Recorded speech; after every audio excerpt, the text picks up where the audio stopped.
Bonsoir à tous. À la une de ce journal, la grogne sociale prend de l'ampleur.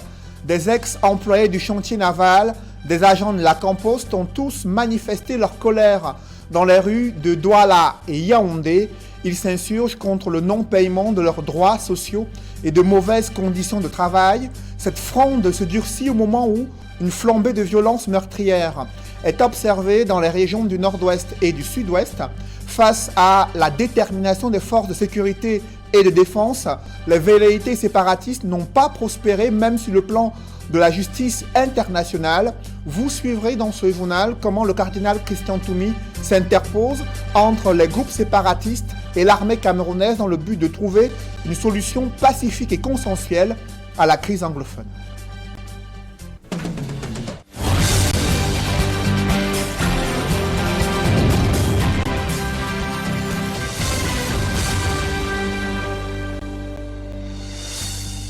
Merci de suivre cette édition complète de l'information sur Equinox Télévision. D'abord, cette grogne des ex-employés du chantier naval et industriel du Cameroun. Ils ont investi l'esplanade des services du Premier ministre à Yaoundé pour crier leur colère. Depuis une dizaine d'années, leurs droits sociaux n'ont pas été payés. Malgré les multiples promesses du gouvernement, ils ont tenu à exprimer leur ras-le-bol face aux promesses non tenues jusqu'ici. Reportage Rodrigue Ngassi et Ike Cyril. À son arrivée au bureau ce matin, le Premier ministre, chef du gouvernement, est accueilli par des ex-employés du chantier naval et industriel du Cameroun qui manifestent devant ses services. Nous sommes venus pour réclamer nos droits légaux qui, depuis plusieurs années, nous attendons. On nous promet, ça n'arrive pas à arriver. Et pour que tout le monde ne meure sans toutefois réclamer, ceux qui sont encore en vie sont venus pour pouvoir attendre ou recevoir leur argent. C'est depuis près d'une décennie, pour les plus anciens, que les ex-employés du chantier naval sont dans la rue. Ils affirment que les dossiers relatifs au paiement de leurs droits sociaux traînent entre le ministère des Transports, le ministère des Finances et la primature. Nous avons travaillé au chantier naval et ces droits de 2001 à 2010, nous attendons cela. Le Premier ministre nous avait demandé d'aller voir notre ministre de tutelle. Nous avons été là et l'ancien ministre de Transport a fait son travail et il a envoyé son rapport ici. C'est après ce rapport qu'on a fait la commission. Et nous attendons que le Premier ministre puisse mettre fin à cela. Plusieurs rendez-vous ont été donnés, mais aucun n'a été respecté. D'où le courroux des ex-employés du chantier naval. Et même s'ils manifestent devant la primature, les messages inscrits sur les banderoles montrent que c'est le président de la République qui est interpellé. On nous a dit d'abord qu'il fallait attendre déjà fin décembre 2017. On nous a dit que ça allait être là. L'année est finie sans rien. Nous sommes revenus, on a pris 65, on a mis en cellule. Après les 3 jours, on nous a dit que pendant le semestre, nous aurons notre argent. Et juin est passé, nous n'avons toujours rien. Nous sommes arrivés ici et on nous a dit qu'il fallait attendre. De leur propre dit, ils étaient près de 1500 au départ. Une trentaine sont passés de vie à trépas sans percevoir leurs droits. Leurs camarades qui continuent de manifester ne veulent pas subir le même sort. Une autre grève observée cette fois-ci dans les services de la Campost. Les employés qui ont entamé un mouvement d'humeur ce lundi, ils revendiquent entre autres des avancements non effectués depuis plusieurs mois, des arriérés en matière de paiement des droits sociaux. Conséquence immédiate, l'arrêt de tout service, comme vous le voyez en image, au siège de la Campost à Bonandio, quartier administratif de Douala, une situation qui pénalise les usagers. Et à ce propos, je vous invite à écouter le délégué du personnel de la Campost à Bonandio et des usagers. Nous avons eu certains éléments de nos salaires qui ont été gelés pendant 10 mois. Nous avons depuis un certain temps un mouvement de salaire qui ne nous plaît pas. Le salaire, les délais ou bien les jours de salaire ne sont pas respectés. Nous avons nos collègues qui vont en retraite sans percevoir aucun franc. Et nous avons porté ces revendications à notre top management. Nous avons eu des réunions tripartites avec les ministères de tutelle et autres. Mais depuis janvier jusqu'à mars, on est en train de constater que nos revendications ne sont pas suivies. Nous avons donc décidé cette fois-ci, un mouvement des employés, tout le monde dans tout le Cameroun, de saisir l'opportunité de créer ce mouvement pour que le gouvernement bouge pour avoir des solutions définitives à nos problèmes. Le campus refuse de payer, les clients refusent de payer, ils disent qu'ils revendiquent le salaire depuis 10 mois, qu'on ne les paye pas. Nous sommes là depuis le matin. Une grève organisée devrait être annoncée pour que chacun en sortant sache que tel service est en grève. Et quand on sait cela, bon, chacun prend ses dispositions. Mais vous arrivez ici, les gens tournent, on ne vous dit même pas ce qui se passe. C'est après qu'on apprend qu'il y a la grève. C'est quelqu'un en passant là-dessus a dit qu'on peut venir mercredi. Bon, venir mercredi, ce n'est même pas officiel. Vous l'avez suivi, la Campost traverse une zone de turbulence depuis quelques années. Pas de travail dans ces différents services. À Yaoundé, ils ont également déserté leurs bureaux pour revendiquer le paiement de leurs droits sociaux et l'amélioration des conditions de travail, mais aussi le cadre de travail du côté de la Campost. Des précisions avec Rodrigue Ngassi et Ike Cyril. Des chaises inoccupées, des bureaux déserts et des usagers abandonnés à leur triste sort à la direction générale de la Cameroun Postal Services à Yaoundé. Ils nous disent qu'ils sont en grève, comme nous les avons trouvés dehors là, il n'y a pas de travail. Nous avons un problème là pour un retrait. Comme ils ne travaillent pas, ils nous ont demandé de revenir un autre jour.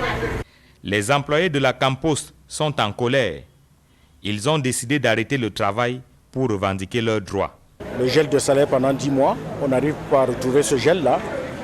Comme le paiement à dents de scie de nos salaires mensuels, comme les avancements gelés qui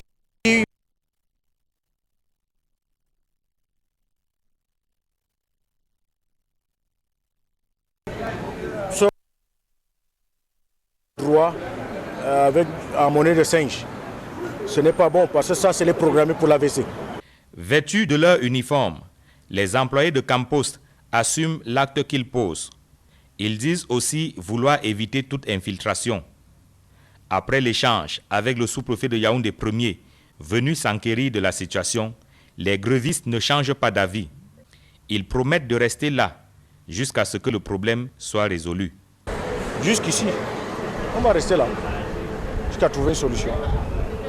Les revendications concernent également le paiement par l'État du service postal universel, ainsi que le gap relatif à la non-application de la convention collective des banques et autres établissements financiers. Après le sous-préfet de Yaoundé Ier, la direction générale de Campost est elle aussi entrée en négociation avec les grévistes. Les problèmes ne servent à rien, on va trouver un consensus. Cette fronde sociale pourrait également se dessiner sur les campus des universités d'État avec l'annonce d'une grève menée par le syndicat des enseignants du supérieur.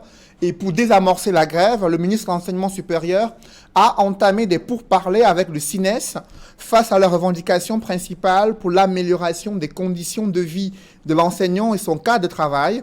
Des propositions de résolution ont été faites. Le SINES compte les analyser avant de se prononcer sur le maintien ou la levée du mot d'ordre grève.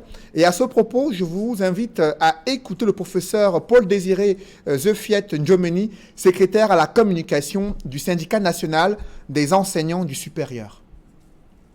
Il va prendre en compte nos revendications, mais il ne pourrait pas tenir vraiment les deux sessions du CCEI telles que le décret de 2004 le stipule. Il pourra faire simplement une session, mais que tous les avantages liés au changement de grade seront pris en compte. Donc nous avons bien écouté ce qu'il a dit. Et puis nous allons lui faire des propositions pour que cette disposition soit améliorée. Par rapport au CCP qui est le cadre de consultation permanente, il a promis qu'il va le tenir et nous avons émis le vœu que ce soit axé principalement sur l'amélioration du cadre de travail des enseignants du supérieur et bien entendu du personnel administratif et aussi des étudiants, puisque c'est pour les étudiants aussi que nous voulons que tout s'améliore. Et l'autre point, c'était par rapport à la gestion des IPES. Il va instruire les recteurs par rapport à un certain nombre de choses. Et le dernier point, c'était par rapport au paiement de la prime de modernisation accordée par le chef de l'État. Et pour cela, il a fait des promesses et il n'a pas voulu donner de date précise. Et par rapport à cela, nous sommes même en réunion pour savoir quelle est la conduite à tenir par rapport à ça. Dans le reste de l'actualité, il y a une controverse autour de l'assassinat d'un missionnaire kényan dans le chaudron de la crise anglophone. Le gouvernement dément l'implication des soldats camerounais dans cet assassinat survenu il y a quelques jours. Pourtant, l'évêque de Monfé soutient que sur la base des témoignages, des hommes en tenue sont accusés d'être responsables de l'assassinat de ce missionnaire kényan, ce que dément formellement l'armée camerounaise et le gouvernement. Évocation avec Eric Martial-Ndjomo. De nationalité kenyane, âgé de 33 ans et résidant en Kembong, le prêtre Cosmas Omboto Ondari était vicaire de la chapelle de Kembong dans le département de la Magno, région du sud-ouest. Selon le ministre Betty Assomo de la Défense, il a été abattu par des individus non identifiés vêtus de treillis de combat. Ces derniers ont ouvert le feu à l'aveuglette après avoir fait irruption dans la chapelle. Survenu le 21 novembre, le communiqué de Betty Assomo renseigne que les forces de défense et de sécurité, tout comme l'administration, n'ont été alertées que le 22 novembre au matin. L'enquête ouverte a démontré comme premier élément que les auteurs ont usé de perfidie pour faire porter la responsabilité aux forces de défense et de sécurité. Dans un autre communiqué, l'évêque de Monfé fait savoir que selon des témoins, l'homme de Dieu a été tué par un homme en tenue, visiblement de la gendarmerie nationale qui dans sa folie meurtrière a fait d'autres victimes. Il appelle les fidèles catholiques au calme et à l'union dans la prière, rappelant que le père Cosmas Omboto est mort en plein exercice de ses fonctions. Il prie surtout pour la fin des hostilités dans les régions anglophones. Au regard de l'impératif de justice, Monseigneur Andro Keya insiste pour une enquête approfondie sur l'assassinat de ce prêtre innocent, lui qui dans son courrier présente la description du spectacle macabre à la chapelle de Kembong après le passage de ces tueurs. Au regard de la flambée de violences meurtrières observée dans certaines localités des régions anglophones, le cardinal Christian Toumi vient de s'interposer entre ces groupes séparatistes et l'armée camerounaise dans le but de trouver une résolution, une voie de résolution pacifique et consensuelle à la crise anglophone. Il s'est adressé au gouvernement camerounais afin de l'exhorter à moins recourir à l'usage excessif de la violence qui risque d'embraser et de radicaliser davantage les jeunes dans les régions anglophones. Des précisions avec Jean-Paul Chouniat.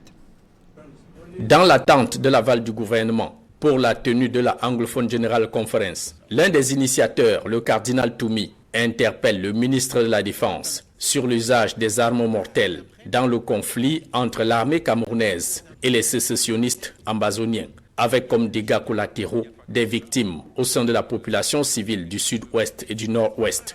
Dans sa lettre adressée au ministre Betty Assomo, Christian Toumi apprécie l'usage de ces armes mortelles pour la défense de l'intégrité territoriale du Cameroun, tout en attirant l'attention du patron des armées sur la colère et les frustrations que peut générer l'usage excessif de la force.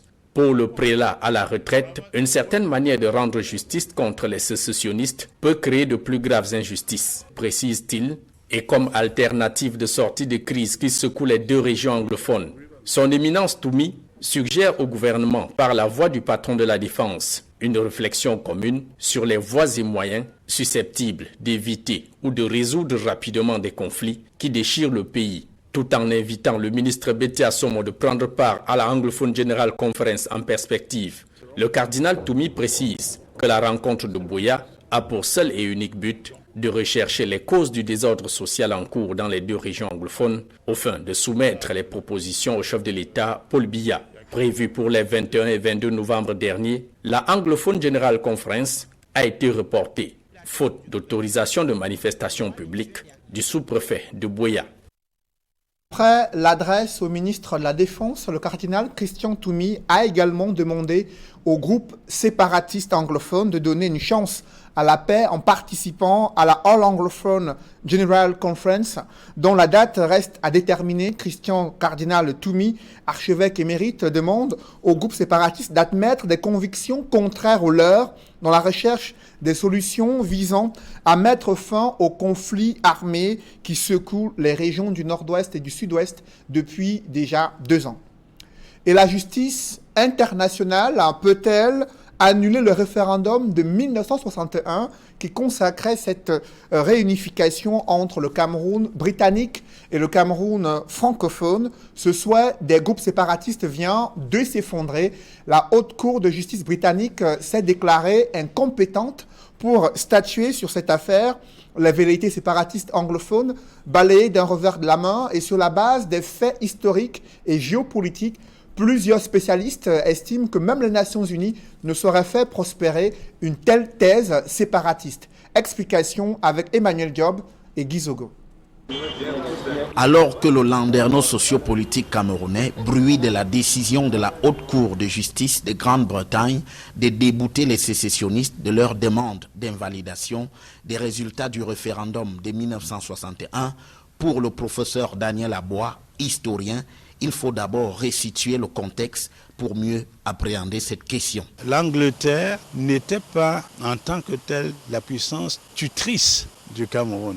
Mais la puissance tutrice du Cameroun, c'était les Nations Unies qui ont confié la gestion aux Anglais. Il explique alors que le droit de regard des Nations Unies aurait été pleinement exercé dans la conduite des affaires du Cameroun britannique. Les Nations Unies contrôlaient un temps soit peu.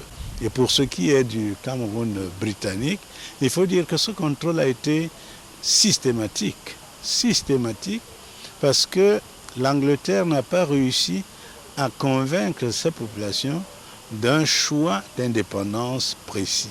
De la sorte soutient-il la posture de Londres au sujet du référendum de 1961 est fort compréhensible.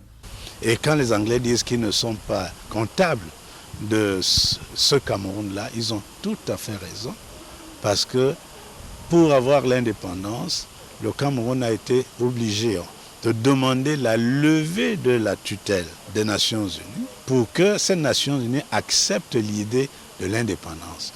En définitive, affirme l'historien, après l'esquive de Londres aujourd'hui, il n'est pas possible d'envisager que les Nations Unies choisissent de revenir sur ce plébiscite. Les Nations Unies seraient en train de se déjuger, puisque c'est les Nations Unies qui ont décidé de lever leur tutelle sur ces territoires pour qu'ils deviennent indépendants. Donc ce serait se déjuger que de venir aujourd'hui remettre en question le principe que ces Nations Unies ont elles-mêmes mis en place. Reste alors à savoir, face à cet échec, l'option que les tenants de la sécession comptent faire actionner dorénavant. Des montagnes d'ordures ménagères sont toujours observées dans les principaux carrefours de la capitale économique du Cameroun, des populations qui étouffent sous l'effet des odeurs nauséabondes qui s'y dégagent. La société en charge de l'hygiène et de la salubrité reconnaît des difficultés financières liées au non-paiement des factures. Néanmoins, elle a mené quelques actions visant à débarrasser la ville de Douala de ces ordures, mais elle reste visible dans plusieurs carrefours et espaces marchands de la ville de Douala. C'est le constat que font nos reporters François Dikoumé, Dallas Tiana et Xavier Foka. La ville de Douala est de plus en plus envahie par les ordures ménagères. À plusieurs endroits comme ici à Akwa, où se terre-plein central, les bacs à ordures débordent de déchets. À cet abord de chaussée ou ici à l'entrée du marché Dakar, des tas d'immondices sont partout, et ce depuis plus de 2 mois. Ces poubelles que vous voyez là, ça a déjà fait au moins plus de 2 mois. On ne ramasse pas. Mais ce n'est pas normal. Mais on se retrouve que les poubelles sont déposées partout. Ça présente très mal dans une grande ville comme ça là. Donc ça nous donne rien que la nausée. Au quartier Bilongé, à l'instar du lieu typon allemand, un vaste tas d'ordures s'étend sur au moins 20 mètres carrés à la ronde. Aucune immondice n'a bougé d'ici voilà au moins 9 mois, obstruant de ce fait le passage et entraînant des maladies. Nous sommes dépassés pour les ordures des ponts allemands. Même les enfants n'arrivent pas à passer, même les benzineurs, même la voiture. Ils sont en train d'esquiver les ordures. Ils peuvent même tomber dans l'eau. C'est environ de 9 mois. Comme on ne touche pas, ça nous met mal à l'aise. Et comme ça, les moustiques, on ne dort pas. C'est vendredi que je suis sortie avec mon enfant à l'hôpital. On a fait presque 12 jours. Moi-même, comme je suis assise là, ça ne va pas. Dépassés par les mauvaises odeurs que dégagent ces ordures en décomposition, des habitants de Douala ne savent plus à quel sens se vouer. Nous sommes dépassés. On ne sait pas quoi faire. Il faut quand même qu'on essaie de voir moins ce qui se passe. On ne sait pas si on est encore... On est au Cameroun. On nous a oubliés complètement. Pardon, je supplie que on vienne nous débarrasser, même un peu. Rendu auprès de la société en charge de l'enlèvement des ordures ménagères dans la ville de Douala, Isakam évoque son incapacité financière pour l'accomplissement de sa mission. Depuis quelques jours, depuis quelques années, Isakam traverse des zones de turbulence. Nous avons des difficultés au niveau du recouvrement de nos chiffres d'affaires. À ce jour où je vous parle, nous sommes déjà au mois de novembre. Nous avons 50% du chiffre d'affaires d'Isakam qui n'est pas payé. Et nous éprouvons d'énormes difficultés pour le fonctionnement de cette prestation qui est complexe. Donc vous comprenez qu'avec cette difficulté de financement que nous avons, dû au fait que nous ne parvenons pas à payer les pièces détachées pour faire fonctionner les camions, nous avons des blocages à tous les niveaux, nous avons des blocages de carburant, mais nous essayons quand même de tenir le coup grâce aux accompagnants des banques. Donc le service est fait, peut-être que ce n'est pas satisfaisant, mais il est fait. Nous écrivons à la communauté urbaine de Douala, partenaire institutionnel d'Isakam, pour comprendre l'origine des soucis financiers qui empêchent Isakam d'accomplir sa mission.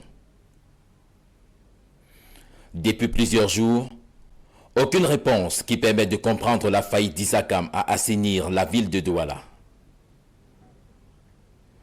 En attendant une éventuelle réaction de la communauté urbaine de Douala et probablement la résolution du problème, ce sont les populations qui font les frais de cette insalubrité.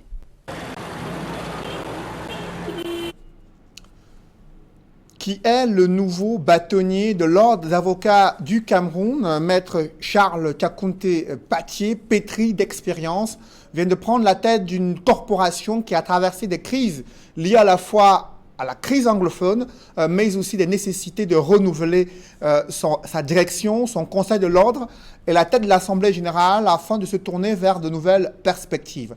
Des précisions avec Innocent Abega et Donald Brice Kamgan. C'est un homme extrêmement rigoureux, confie un membre de l'équipe de campagne de maître Charles Tchakounté Patié. Le nouveau bâtonnier de l'Ordre des avocats du Cameroun n'est pas une star, cela tient de son caractère discret et peu friand des médias. Mais ce n'est ni par manque d'étoffe, ni par défaut d'expérience. Membre du Conseil de l'Ordre à partir de 2012 et représentant du bâtonnier dans la région du littoral pendant 2 ans, maître Charles Tchakounté Patié a par ailleurs été successivement des équipes chargées de la formation des avocats stagiaires et membres du jury de l'examen d'entrée au barreau et du certificat d'aptitude à la profession d'avocat. Un parcours qu'il s'est attelé à forger dès son inscription au barreau du Cameroun en janvier 1992. Très respecté dans les milieux de l'avocature, maître Charles Tchakounté Patié a su tisser sa toile sous l'aile des anciens bâtonniers comme maître Francis Tama ou maître Charles Tchungan, entre autres. Son bilinguisme, ses accents de diplomate et d'équilibriste sont perçus comme des avantages pour son mandat à la tête du bâtonnat, des atouts qu'il devrait actionner pour unifier un barreau où le bâtonnier et le président de l'Assemblée générale n'ont pu trouver de consensus sur divers sujets. C'est une question qui ne concerne pas la presse, c'est une affaire interne à l'Ordre des avocats. J'en parlerai le moment venu. À 55 ans, maître Charles Tchakounté Patié aura le défi de la vie de nombreux avocats de bâtir une réputation plus forte au barreau, notamment à travers les prises de position sur les questions majeures de la vie nationale. Le Cameroun à l'épreuve de la conservation de ses archives dans un pays où la mémoire culturelle CEFRIT, le gouvernement tente de rassurer l'opinion publique sur l'élaboration d'un plan de gestion et de conservation des archives. C'est la faveur d'une conférence annuelle du Conseil international des archives. Plus de détails avec Emmanuel Diop et Marcelin Gansop. Le plus grand défi auquel le Cameroun fait face aujourd'hui est celui de la conservation des archives. C'est un gros caillou dans la chaussure des pouvoirs publics. Nous sommes des pays de l'oralité, c'est vrai, mais nous avons dépassé l'oralité aujourd'hui et nous sommes entrés dans l'ère du papier et maintenant dans l'ère du numérique. Il faut effectivement des efforts essentiels pour cette conservation. Moi, je suis de ceux qui plaident pour qu'il y ait au Cameroun, à Yaoundé par exemple, une grande bibliothèque nationale où on aura une partie pour les archives, une partie pour les bibliothèques. Voilà qui rappelle l'importance des archives, au moment où plus de 600 experts venus du monde entier réfléchissent justement sur la question des archives et leur rôle dans le développement des nations. Notre pays a fait l'heureuse expérience des vertus d'une bonne conservation des archives en général et de la coopération bilatérale et multilatérale en la matière avec le contentieux sur la péninsule de Bakassi devant la Cour internationale de justice. Cette péninsule a définitivement recouvré sa camerounité grâce aux différentes sources archivistiques sur lesquelles la stratégie judiciaire et diplomatique camerounaise s'était appuyée. Voilà qui devrait nous amener à accélérer l'élaboration du plan de sauvetage des archives nationales, un projet qui tient à cœur le gouvernement. Ce plan décline un ensemble de réformes structurelles, fonctionnelles, institutionnelles et managériales.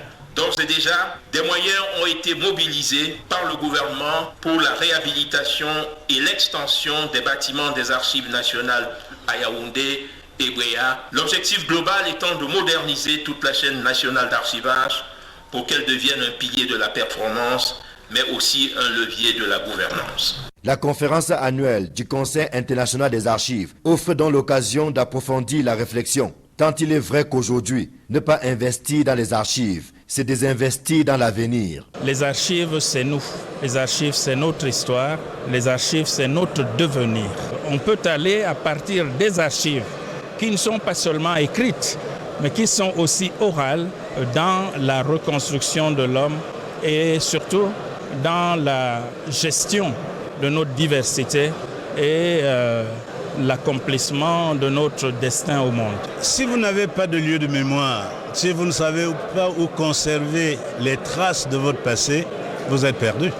Donc si vous n'avez pas le passé, on nous enseignait en philosophie que le passé est un pont lancé entre le présent et l'avenir. Si vous n'avez pas ce passé, vous partez vraiment perdant à tous les coups. C'est le Premier ministre, Philémon Yang, qui a, au nom du chef de l'État, donné le coup d'envoi de la 8e conférence annuelle du Conseil international des archives. Les travaux s'achèvent mercredi prochain.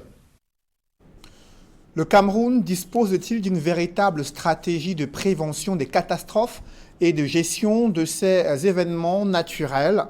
Des experts réunis à Yaoundé évaluent les dysfonctionnements observés dans les réactions et les capacités de prévention des catastrophes observées au Cameroun depuis quelques années. Des précisions avec Joël Essengue et Guy Zogo. Mieux s'outiller sur les risques de catastrophes naturelles en dressant le profil des menaces.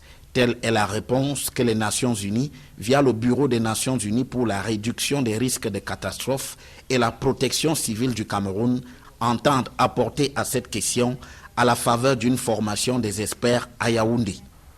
Sous le thème « Renforcer la résilience face aux catastrophes naturelles dans les régions, pays et communautés d'Afrique subsaharienne », ces travaux revêtent une importance majeure pour le gouvernement, alors que les catastrophes ont frappé le Cameroun de plein fouet ces derniers mois. Cette année, nous avons eu les éboulements à Limbe, à Fumban et des inondations à l'extrême nord. Cet atelier est très important et ça nous permet de gérer ces catastrophes et d'anticiper sur les dangers. Le gouvernement attendait le rapport de cet atelier qui sera très vital pour la gestion.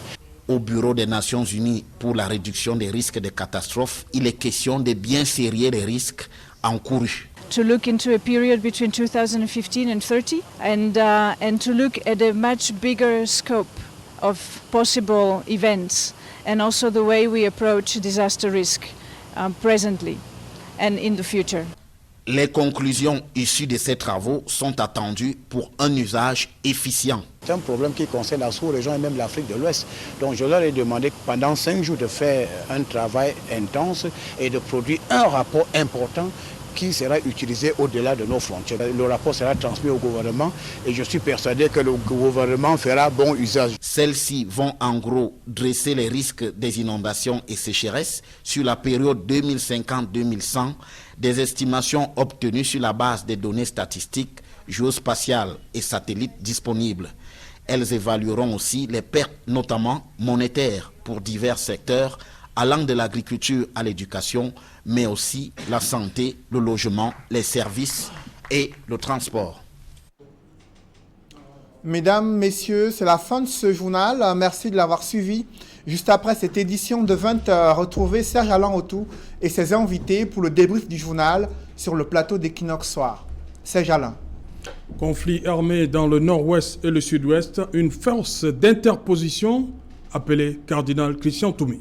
L'archevêque émérite de Douala qui prône la voie de la résolution pacifique et consensuelle de cette crise anglophone. Il s'est adressé à la fois au ministre de la Défense, Youssouf Betty Assoma, mais aussi à ces groupes armés séparatistes afin que les violences meurtrières cessent, que les deux camps puissent faire des concessions et puissent penser à l'intérêt général des populations victimes collatérales de ces affrontements armés entre les forces de sécurité et ces groupes séparatistes dans les régions du nord-ouest et du sud-ouest.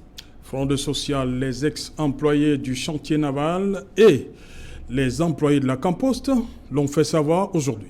Dénominateur commun, Serge Alain, c'est le non-paiement de leurs droits sociaux, mais aussi les conditions de travail qui ne cessent de se dégrader dans des entreprises parapubliques. Pourtant, le gouvernement a promis d'injecter de l'argent à la fois au chantier naval, mais aussi à la Campost, afin de permettre à ces deux structures de pouvoir éponger à la fois cette dette sociale, mais aussi de répondre aux préoccupations des personnels en cours de travail dans ces entreprises. Jusqu'ici, très peu de choses ont évolué. Voilà donc, madame, monsieur, l'essentiel du débrief. Dans un instant, madame, monsieur. Bonne soirée à vous, Cédric. Bonne soirée à vous, Serge Alain. Rendez-vous demain, 20h. Rendez-vous demain.